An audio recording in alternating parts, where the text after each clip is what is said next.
पात्रता नसताना मुख्यमंत्री आणि पंतप्रधानांवर टीका करणाऱ्या प्रणिती शिंदे यांच्या बुद्धीची कीव येते. आमदार देवेंद्र कोटे यांचे खासदार प्रणिती शिंदे यांना जोरदार चपराक. संस्कृत वडिलांचा आदर्श घेण्याचाही सल्ला. खासदार असूनही वर्षातून दर 3 महिन्यांनी सोलापूरला येणाऱ्या आणि प्रसिद्धी मिळवण्यासाठी पात्रता नसतानाही मुख्यमंत्री देवेंद्र फडणवीस, पंतप्रधान नरेंद्र मोदी यांच्यावर बोलून टीआरपी मिळवण्याचा प्रयत्न करणाऱ्या खासदार प्रणिती शिंदे यांच्या बुद्धीची कीव येते, अशी जोरदार राजकीय चपराक आमदार देवेंद्र कोटे यांनी खासदार प्रणिती शिंदे यांना लगावली. नसरापूर येथील प्रकरणाबाबत खासदार प्रणिती शिंदे यांनी मंगळवारी मुख्यमंत्री देवेंद्र फडणवीस यांनी राजीनामा देण्याची मागणी केल्यानंतर प्रसार माध्यमांच्या प्रतिनिधींनी आमदार देवेंद्र कोटे यांना प्रतिक्रिया विचारली असता आमदार देवेंद्र कोटे यांनी खासदार प्रणिती शिंदे यांच्यावर सडकून टीका केली. नसरापूर घटनेचा प्रथमतः आपण सगळ्यांनी निषेध केलेला आहे. स्वतः राज्याचे मुख्यमंत्री फडणवीस साहेबांनी याबाबत संवेदनशीलपणे भूमिका मांडलेली आहे. फास्ट ट्रॅक पद्धतीने हा विषय चालून त्या ठिकाणी आरोपीला कठोर शिक्षा देण्याचा प्रयत्न सरकार आहे. आपलं राष्ट्र, आपलं राज्य हे डॉक्टर बाबासाहेबांनी दिलेल्या घटनेच्या संवेदनावरती चालतो. संविधानाच्या म्हणजे कायद्याच्या चौकटीत राहून अगदी जलद पद्धतीने आरोपीला शिक्षा देण्यासाठीची भूमिका मुख्यमंत्री साहेबांनी यापूर्वीच मांडलेली आहे. मला कुठेतरी प्रणिती शिंदे, आदरणीय प्रणितीताईंची कीव येते त्यांच्या बुद्धिमत्तेची. त्या आमदारच्या खासदार झाल्या, त्यांची राजकीय वाढ झाली, परंतु बुद्धीची वाढ कुठेतरी होताना दिसत नाही आहे. आदरणीय सुशीलकुमार शिंदे साहेबसुद्धा या देशाचे गृहमंत्री होते. त्यांच्या कार्यकाळातसुद्धा देशात अनेक अनिष्ट घटना घडल्या.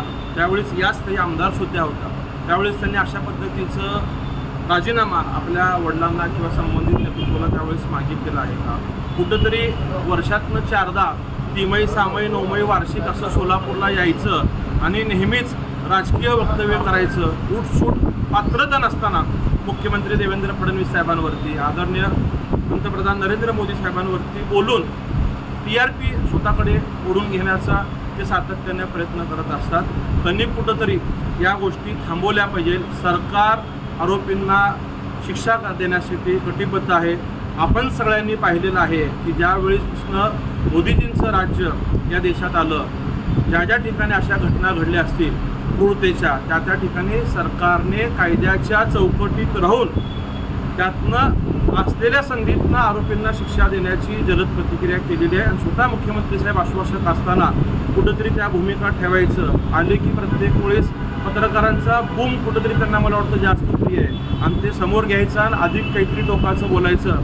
आजची सोलापूरची जर तुम्ही माहिती घेतली तर अगदी ज्या काँग्रेस कमिटीमधनं त्यांची प्रेस झाली त्याच्या बाहेरच सकल हिंदू समाजाचं त्या ठिकाणी निषेध आंदोलन होतं. तुम्हाला जर त्या पीडित कुटुंबियाबद्दल संवेदना असतील, भावना असतील तर तुम्ही त्या ठिकाणी उपस्थित राहणं अपेक्षित होतं. तुमच्या भावना त्या ठिकाणी नोंदवणं अपेक्षित होतं.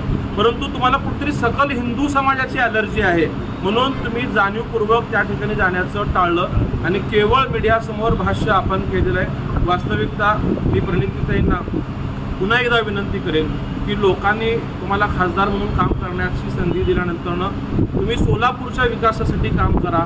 सातत्याने राजकारण करायचं, विकासावरनं राजकारण करायचं. एकीकडं म्हणायचं की हे सरकार आम्हाला निधी देत नाही आणि दुसऱ्या आमदारांनी, मग ते सुभाष बापू देशमुख असतील, सचिन कल्याण शेट्टी साहेब असतील, यांना भाजप सरकारकडनं मिळालेल्या निधीचं श्रेय घ्यायचं.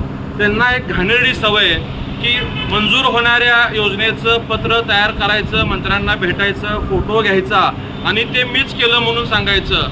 जर तुमची ही भूमिका सत्याची असेल तर तुम्ही दुसरी बाजू पण म्हणजे विमानसेवा झाल्यानंतर तुम्ही आभार मानायला केंद्रीय मंत्र्यांकडे गेलात का?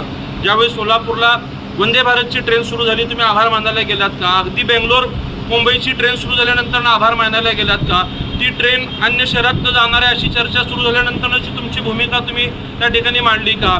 म्हणजे जे जे हे सरकार करत आहे त्यावेळेस कुठेतरी त्या सरकारचा लोकप्रतिनिधी म्हणून तुम्ही आभार मानणं गरजेचं होतं. मी ताईंना आपल्या माध्यमातून विनंती करतो, तुमच्या घरात सुसंस्कृत राजकारणाचा वारसा आदरणीय शिंदे साहेबांकडून आहे. सुशीलकुमार शिंदे साहेबांनी संपूर्ण हयात ज्या पद्धतीने राजकारण केलं, प्रत्येक पक्षाशी त्यांचे घनिष्ठ मैत्रीपूर्ण संबंध होते. वाजपेयीजींच्या काळात त्यांनी अमेरिकेला भारताचं प्रतिनिधित्व केलं.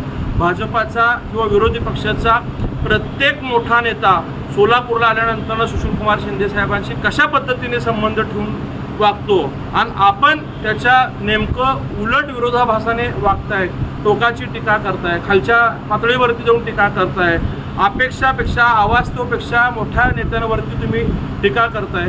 कुठंतरी त्यांनी आपले अनुभवाच्या राजकीय अनुभवाप्रमाणे, मी वय म्हणणार नाही, राजकीय अनुभव आपलं जसं वाढत आहे त्या अनुषंगाने आपण आपली बुद्धीसुद्धा वाढवण्याची कुठं